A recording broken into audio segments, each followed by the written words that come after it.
Assalamualaikum warahmatullahi wabarakatuh. Nama saya Febri Dwi Widya Astuti dengan NIM 214207818, Prodi Ekonomi Pembangunan kelas A. Berikut ini saya akan menyampaikan tugas dari mata kuliah Ekonomi Publik dengan dosen pengampu Bapak Sayyid Abbas SE MSI.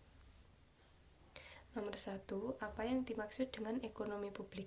Ekonomi publik adalah cabang ilmu ekonomi yang mempelajari cara pemerintah mengelola sumber daya ekonomi masyarakat seperti kebijakan fiskal, moneter, dan perdagangan.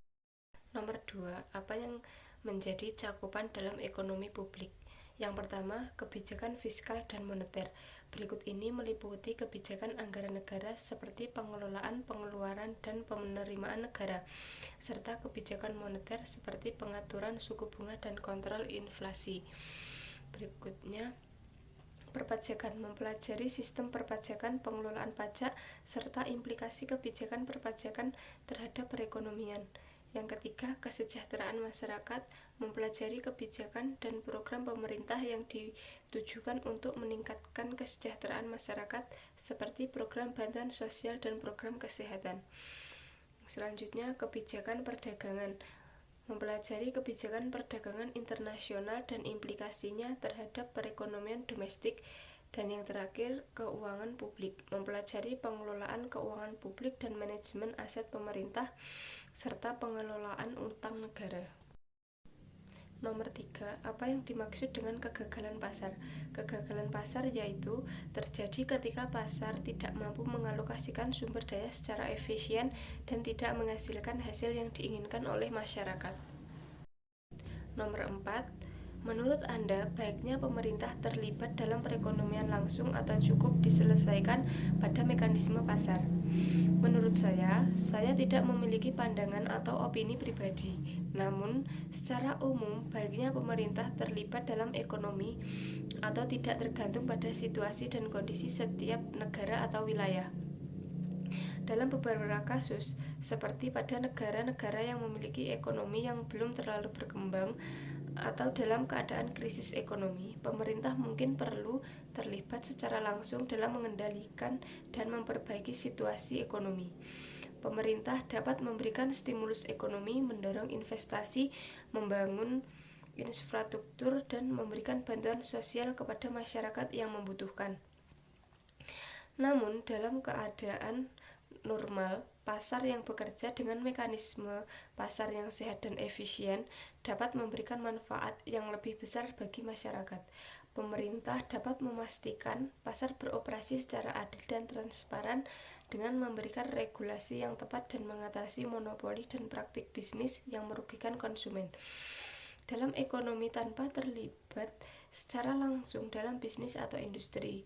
Namun hal ini tergantung pada kondisi masing-masing negara atau wilayah dan pemerintah harus tetap fleksibel untuk menyesuaikan diri dengan perubahan dan kondisi ekonomi yang terjadi. Selanjutnya, nomor 5, apa yang Anda ketahui tentang APBN dan bagaimana tahapan dalam penyusunan APBN? APBN atau Anggaran Pendapatan dan Belanja Negara adalah rencana keuangan tahunan pemerintah yang membuat proyeksi pendapatan dan pengeluaran negara dalam satu tahun fiskal. APBN dapat dibuat pemerintah sebagai instrumen untuk mengalokasikan dana publik untuk mendukung berbagai program dan kegiatan pemerintah yang telah direncanakan sebelumnya. Tahapannya sebagai berikut. Penetapan kebijakan ekonomi makro. Pemerintah menetapkan kebijakan ekonomi makro untuk tahun berikutnya seperti target pertumbuhan ekonomi, inflasi, nilai tukar, dan lain-lain. Selanjutnya, penyusunan rencana kerja pemerintah. Pemerintah menyusun rencana kerja pemerintah atau RKP yang memuat program dan kegiatan yang dapat dilakukan selama 1 tahun berikutnya. Yang ketiga, menyusun rencana kerja pemerintah lembaga. Setiap kementerian atau lembaga menyusun rencana kerjanya sesuai dengan prioritas dan program yang telah ditetapkan dalam RKP. Selanjutnya, menyusun rencana anggaran.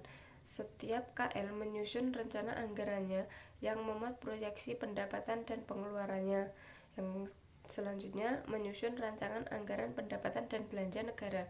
Setelah rencana anggaran dan masing-masing KL disusun, kemudian dilakukan konsolidasi dan penyusunan rencana anggaran pendapatan dan belanja negara atau RAPBN oleh Kementerian Keuangan. Selanjutnya, pembahasan dan penetapan APBN oleh DPR. RAPBN kemudian dibahas dan disetujui oleh DPR, dan jika sudah disetujui, maka dianggap sebagai APBN yang berlaku untuk tahun berikutnya. Yang terakhir, pelaksanaan APBN.